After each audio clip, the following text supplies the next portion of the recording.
दोस्तों नमस्कार, मेरा नाम है सुनील कुमार और आप लोगों का बहुत बहुत स्वागत है मेरे YouTube channel journey of special education.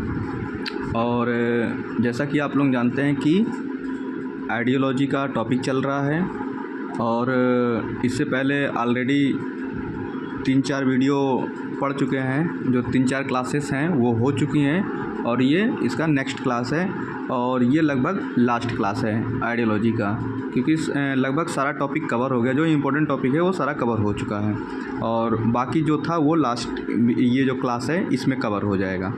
तो चलिए स्टार्ट करते हैं बिना देर किए हुए।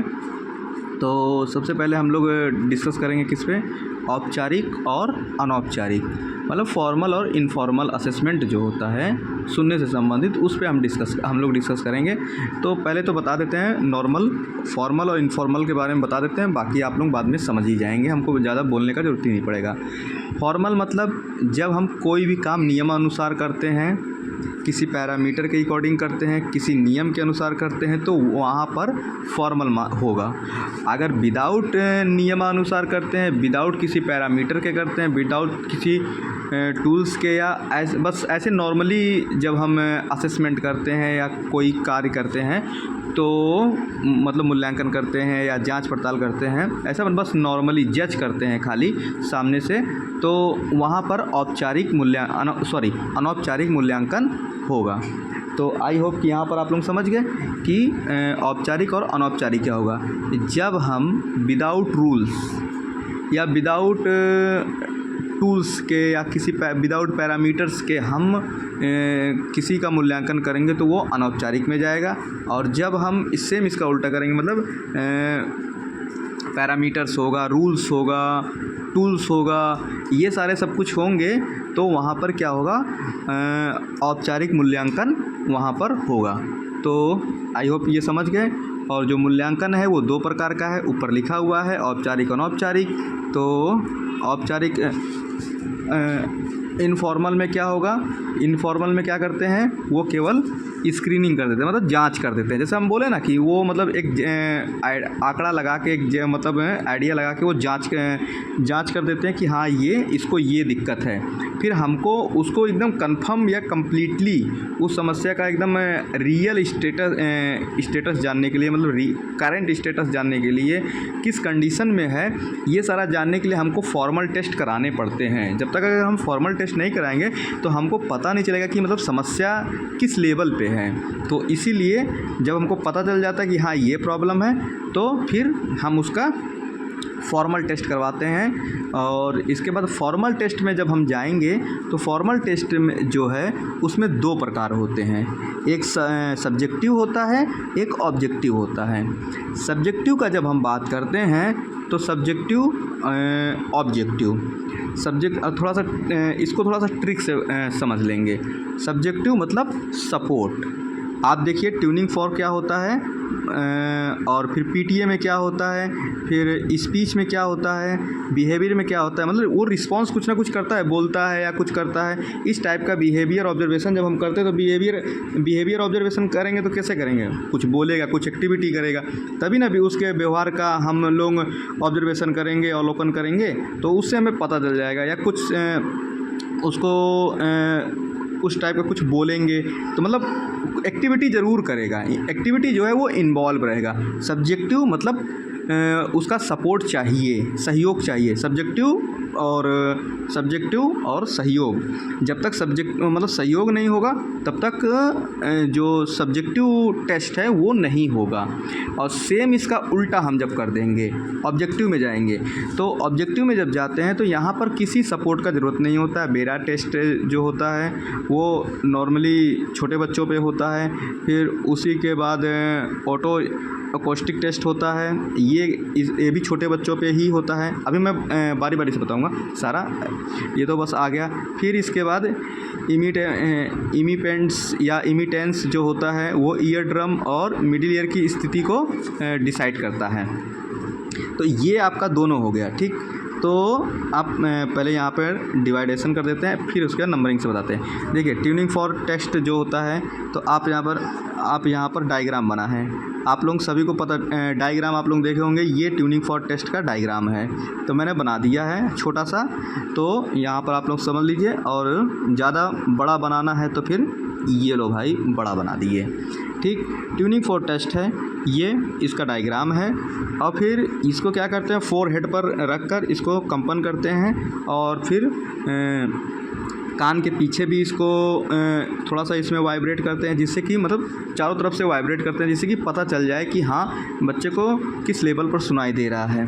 फिर हम पीटीए का जांच करते हैं, पेवर टोन ऑडियोमेट्री जो होता है, मतलब जो आवाज़ है वो कितना सही है, सही आवाज़ आ रहा है कि नहीं आ रहा, बच्चे को मिल रहा है कि नहीं मिल रहा है। फिर स्पीच का करते हैं। फिर बिहेवियर का भी बता दिए, बिहेवियर ऑब्जर्वेशन मतलब बोल कर उसके मतलब उसके व्यवहार का हम ऑब्जर्व करेंगे।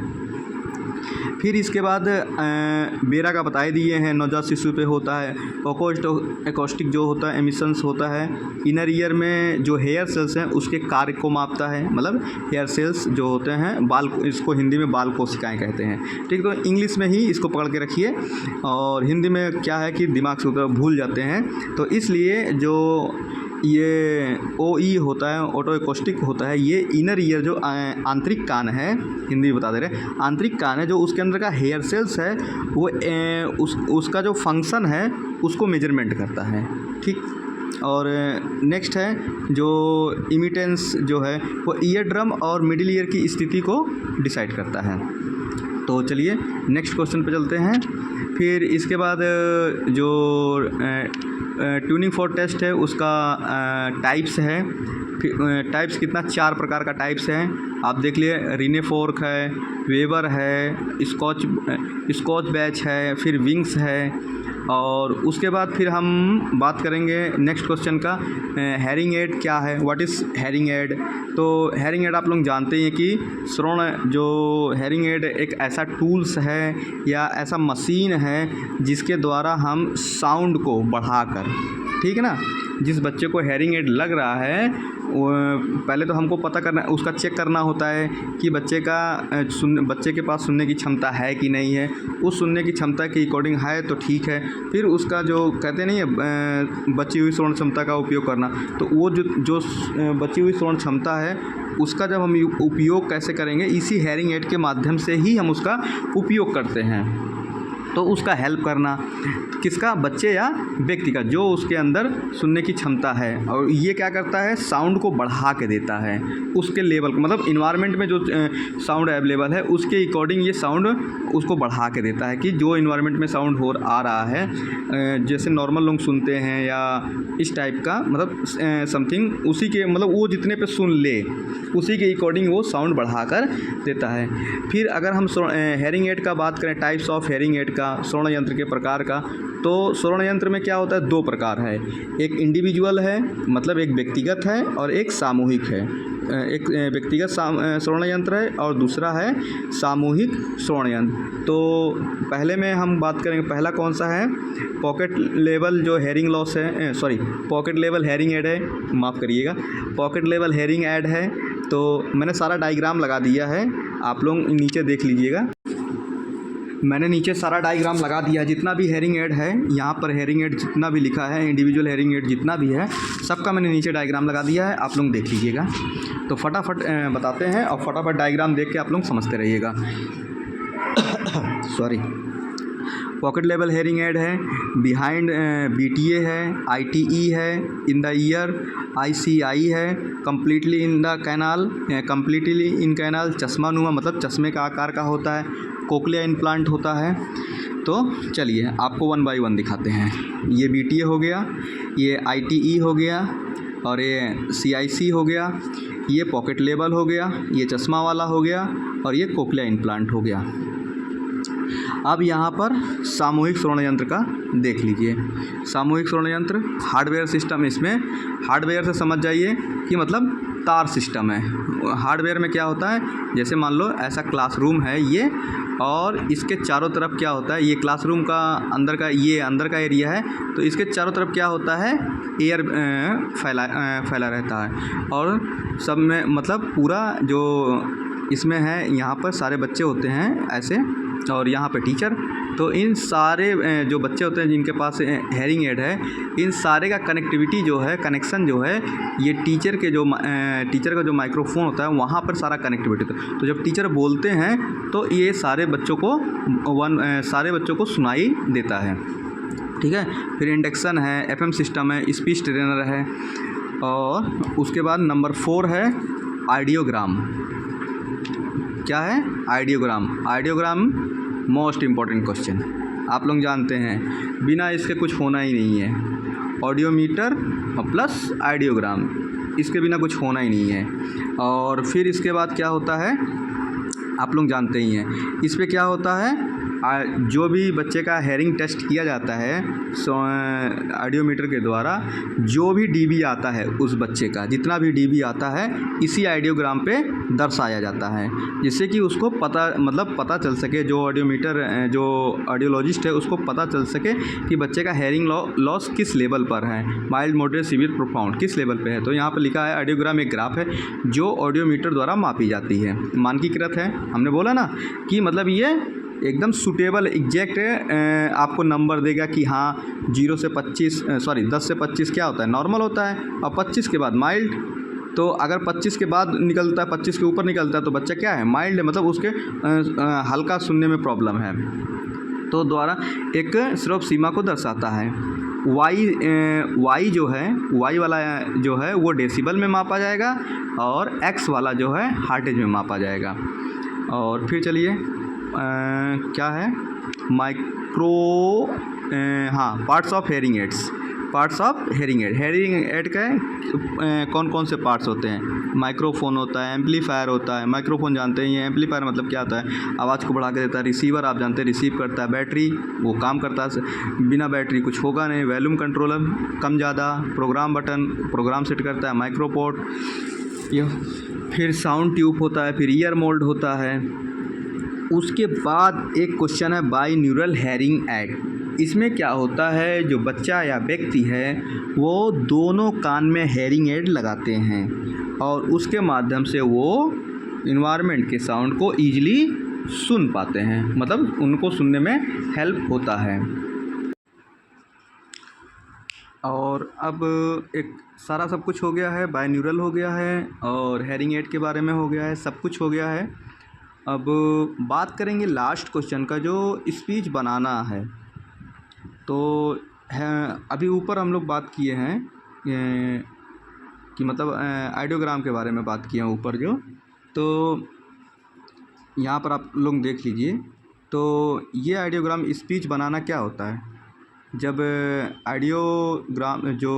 आइडियोलॉजिस्ट जो है वो जब चेकअप वो बच्चे का हेयरिंग टेस्ट करते हैं, तो जब आकार एक इस टाइप का बन जाए, ये ऐसा केले का जैसा आकार बन जाए, तो उसी को हम लोग क्या कहते हैं, स्पीच बनाना कहते हैं। तो चलिए इसको थोड़ा सा देखते हैं। डायग्राम भी लगा दिए हैं, तो जिसको डायग्राम में समझना हो आराम से इजीली यहाँ पर समझ लेगा। तो यहाँ पर देख लीजिए कि मतलब केले के आकार जैसा बन जाता है, जो बच्चे का जो साउंड होता है वो आइडियोग्राम पर दिखाई देता है, जो वो बोलता है। और फिर इसका जो सुनने की क्षमता का एक ग्राफ बन जाता है पूरा अच्छे तरीके से, जिससे कि समझ में आता है कि बच्चे का एंगल क्या है, तेज़ साउंड, लो साउंड और स्लो साउंड, और तेज़ साउंड मतलब धीमी आवाज़ और तेज़ आवाज़ का। नीचे देख लीजिए तेज़ आवाज़ का सिंबल है, और ऊपर देख लीजिए धीमा, मतलब यहाँ पर मतलब उसको तेज़ ज़्यादा आवाज़ चाहिए। ठीक है। नीचे साइड में जो है, अब नीचे देख रहे हैं मॉडरेट, माइल्ड, सीवियर, प्रोफाउंड, तो मतलब यहाँ पर उसको तेज़ आवाज़ चाहिए, मतलब उसकी सुनने की क्षमता बहुत ही कम है। मॉडरेट, माइल्ड के बाद मॉडरेट चालू हो गया। मॉडरेट में देखिए थोड़ा कम, फिर सीवियर में थोड़ा सा ये इस टाइप का साउंड, ये गिटार वगैरह बजा रहा है। फिर यहाँ पर प्रोफाउंड में देखेंगे कि मतलब एकदम तेज़ साउंड वाले इंस्ट्रूमेंट को दिखा रहे हैं, जैसे बाइक हो गया, हेलीकॉप्टर हो गया, ये सारे चीज़ों को दिखा रहे हैं। मतलब प्रोफाउंड में एकदम तेज़, जो एकदम सबसे अधिक आवाज़ करते हैं, उनको यहाँ पर दिखाया गया है। तो आप इसको देखकर समझ सकते हैं। और यहाँ पर दिखाया गया है कि जो डायग्राम पर सुनने का जो है अक्ष है, जो एक्स पर हार्टेज की आवृत्ति को बताता है, और एक्स एस पर यहाँ पर देख लेते हैं, hearing on the frequency in hertz on the X. जो एक्स एक्सिस है वो साउंड डेसिबल को बताता है, और जो वाई है वो इंटेंसिटी को बताता है। यहाँ पर देख लीजिए, ये देख X axis and frequency in hertz on X axis and sound in decibel on Y axis. तो यहाँ पर दोनों हिंदी इंग्लिश दोनों कर दिए हैं, जिसको जो लैंग्वेज समझ में आए वो ईजिली यहाँ पर अपना ले सकता है, कोई दिक्कत नहीं है। ये यहाँ पर हिंदी में दिया है, एक्स अक्ष पर जो हार्टेज में आवृत्ति और वाई एक्स पर डेसिबल में। वाई किस में है? डेसिबल में, और एक्स किस में है? हार्टेज में। अगर उसमें पूछ लेता है एक्स किस पर है? हार्टेज, और वाई डेसिबल, बस इतना ही समझना है। तो चलिए वीडियो को समाप्त किया जाता है अब, और कल के पेपर के लिए बहुत बहुत बधाई, best of luck. I hope कि आप लोग अच्छे से पेपर करेंगे, और जो भी आप लोगों के लिए मैटर तैयार किया गया वो समझ में आ रहा है। तो अब ज़्यादा समय नहीं लेंगे, क्योंकि आप लोगों को पढ़ना भी होगा, इसलिए। और आप लोग आराम से रिवीजन करिए, तैयारी करिए, और अच्छे से पेपर दीजिए जाके, जिससे कि और किसी प्रकार का टेंशन नहीं लेना है। आराम से इजीली एकदम पेपर दीजिए जाके। चलिए वीडियो को यहीं पे समाप्त करते हैं। जय हिंद, जय भारत।